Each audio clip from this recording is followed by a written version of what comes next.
काँग्रेसच्या मुख्यमंत्र्यांनी गुजरात सोबत एक करार केला आणि त्या करारामध्ये त्यांना किती पाणी आणि आपल्याला किती पाणी अशा प्रकारचा निर्णय केला।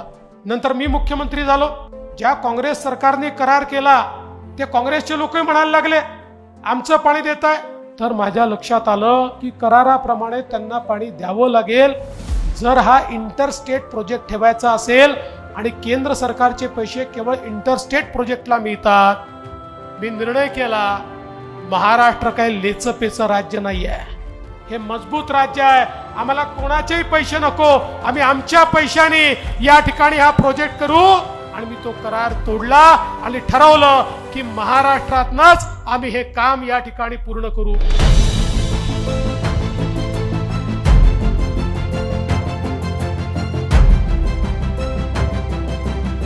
आमचा कांद्याचा शेतकरी अडचणीत होता, थोडा फटका देखील आम्हाला मिळाला नाही असं नाही आहे नाराजीचा, आणि आम्हाला समजलंय की याच्या पुढे लक्षात ठेवावं लागेल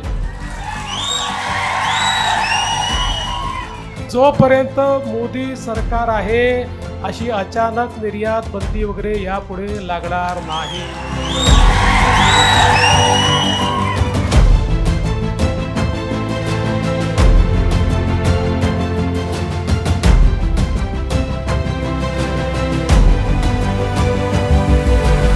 या कुंभमेळा करता नाशिककरांना मी आश्वस्त करू इच्छितो, कुंभमेळा देशातला उत्तम झाला पाहिजे, म्हणून जेवढा पैसा नाशिकला लागेल तो सगळा पैसा आपलं सरकार या ठिकाणी देईल आणि या नाशिकमध्ये कुंभमेळा करता सगळ्या सोयी आपण तयार करू।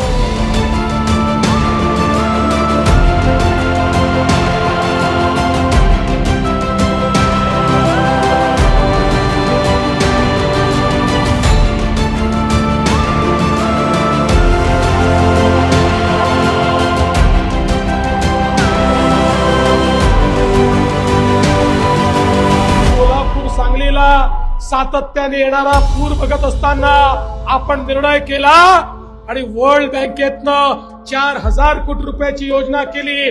आता हे सगळं पुराचं पाणी आपण या ठिकाणून नेणार आणि दुष्काळी भागामध्ये घेऊन जाणार, म्हणजे पूर देखील येणार नाही आणि दुष्काळी भागाला पाणी मिळेल अशा प्रकारचं काम करणारं आपलं सरकार आहे।